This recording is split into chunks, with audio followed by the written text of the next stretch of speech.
Haleluya, haleluya, haleluya. Puji Tuhan. Sebelum kita mendengar firman Tuhan, mari kita berdoa. Tuhan Yesus, kami berterima kasih. Tuhan berkenan pada kesempatan ini untuk memperdengarkan isi hati-Mu kepada kami. Segala pujian, hormat, kemuliaan, kejayaan bagi Tuhan kami yang hidup dan dahsyat. Kami siap menerima firman Tuhan di dalam nama Tuhan Yesus Kristus. Haleluya, haleluya, haleluya. Amin. Zakaria pasal 9 ayat 9 sampai dengan ayat 10. Haleluya. Perikop ini hanya terdiri dari 2 ayat. Haleluya. Judul perikop ini Raja Mesias di Sion. Saya baca untuk kita semua. Bersorak-soraklah dengan nyaring, hai putri Sion. Bersorak-soraklah, hai putri Jerusalem. Lihat, rajamu datang kepadamu. Ia adil dan jaya. Ia lemah lembut dan mengendarai seekor keledai beban yang muda. Ia akan melenyapkan kereta-kereta dari Efraim dan kuda-kuda dari Jerusalem. Busur perang akan dilenyapkan dan dia akan memberitakan damai kepada bangsa-bangsa. Wilayah kekuasaannya akan terbentang dari laut sampai ke laut dan dari sungai Efrat sampai ke ujung-ujung bumi. Haleluya. Judul perikopnya sekali lagi Raja Mesias di Sion. Pertanyaannya, siapa sih Mesias ini yang menjadi raja? Mesias dalam bahasa Aram dipakai Mesias. Dalam bahasa Septuaginta dikatakan Kristus, Mesias yang diurapi. Haleluya. Jadi Mesias ini adalah Kristus, Mesias yang diurapi, dan dia akan menjadi raja atas Sion. Haleluya. Sion adalah lambang dari gereja Tuhan. Puji Tuhan, puji Tuhan. Haleluya, haleluya. Nah, saudara-saudaraku yang dikasihi oleh Tuhan, ayat ini adalah satu nubuat tentang Kristus, Mesias yang diurapi itu akan hadir di bumi ini. Haleluya. Dan akan menjadi raja Tuhan. Haleluya. Perhatikan baik-baik di dalam ayat ini. Kita melihat apa saja yang akan dilakukan oleh Mesias ini. Di dalam ayat 9 kita perhatikan. Yang pertama, memberi pengharapan. Jadi Mesias ini memberi pengharapan bagi gereja, bagi Sion, bagi siapa saja yang percaya kepada dia. Kenapa? Kalau kita melihat dari etimologi tentang Sion, Sion itu adalah awalnya dari sebuah tempat tidak terang. Dan catatan berkata dia adalah sebuah benteng di dalam tanah, begitu ya. Haleluya. Kemudian Daud merebutnya dan membangun, serta Absalom menjadikan itu menjadi pusat dari kegiatan keagamaan yang disebutkan Jerusalem.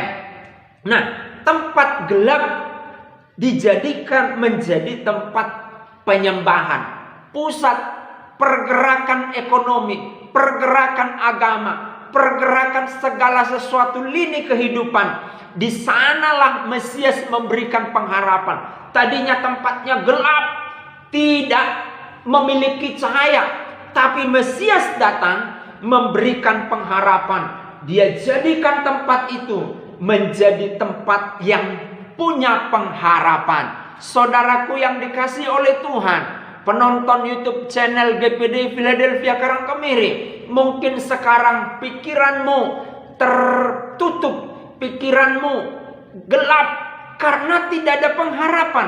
Engkau sudah melakukan banyak hal, bahkan engkau sudah melakukan metode-metode untuk mengembangkan usahamu, mengembangkan segala sesuatu yang kau kerjakan, tapi semua mentok, tidak ada pengharapan.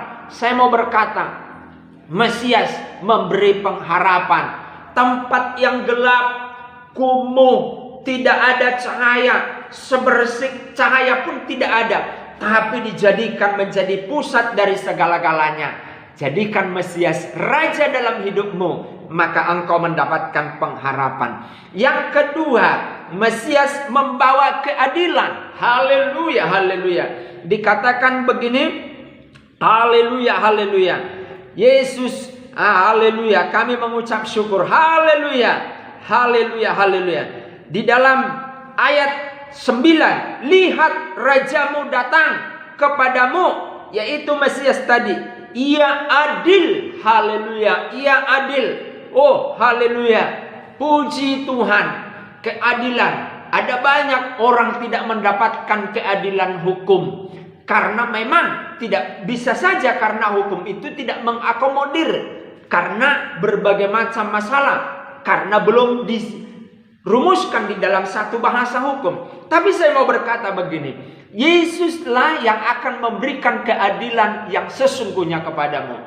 Ketika engkau menghadapi persoalan di dalam ranah hukum, mungkin engkau mendapatkan sebuah perlakuan yang tidak adil, putusan yang tidak adil, haleluya. Tapi ketika Mesias memerintah di dalam hidupmu, di Sion, hidupmu adalah Sion, maka ada keadilan.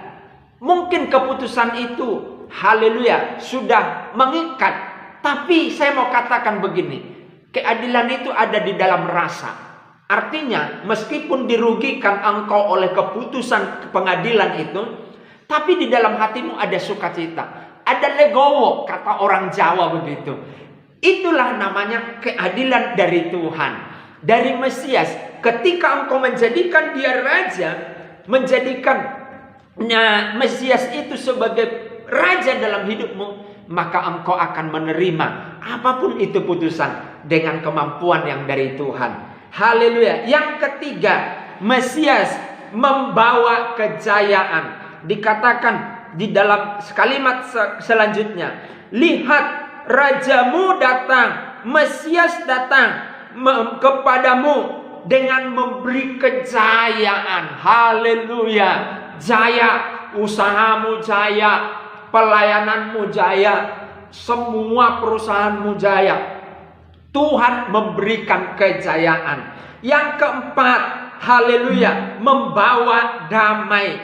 Perhatikan, haleluya, haleluya. Dikatakan di dalam ayat itu, ia lemah lembut dan mengendarai seekor keledai beban yang muda. Haleluya. Ia akan memberitakan damai kepada bangsa-bangsa. Haleluya. Bangsa bangkit melawan bangsa yang satu, dan perang terus terjadi. Tapi Mesias memberikan damai. Saya mau katakan, perang tidak memberikan damai. Perang tidak memberikan kemakmuran. Perang hanya menimbulkan kesengsaraan. Perang hanya menimbulkan, menciptakan puing-puing. Tapi Mesias membawa damai. Sebentar lagi kita akan rayakan Natal. Damai itu akan datang ketika kita menjadikan Mesias menjadi raja dalam hidup kita. Yang kelima, yang terakhir, Mesias membawa kekekalan. Haleluya. Kalau dia kekal, dikatakan di dalam ayat 10 bagian berikutnya, wilayah kekuasaannya akan terbentang dari laut sampai ke laut, dan dari sungai Efrat sampai ke ujung-ujung bumi. Artinya tidak berujung, kekal kekuasaannya. Kalau Mesias datang dalam kekekalan dan membawa kekekalan itu, maka kita akan dibawanya kepada kekekalan. Dan di dalam kekekalan itu tidak ada air mata. Seperti Wahyu katakan, di sana tidak ada air mata, di sana tidak ada sedih, di sana tidak ada peperangan, di sana tidak ada kesusahan. Yang ada adalah sukacita. Haleluya, haleluya. Mesias memberikan pengharapan, memberikan keadilan, memberikan kejayaan, memberikan kedamaian, dan memberikan kekekalan. Tuhan memberkati. Kita menyanyi haleluya.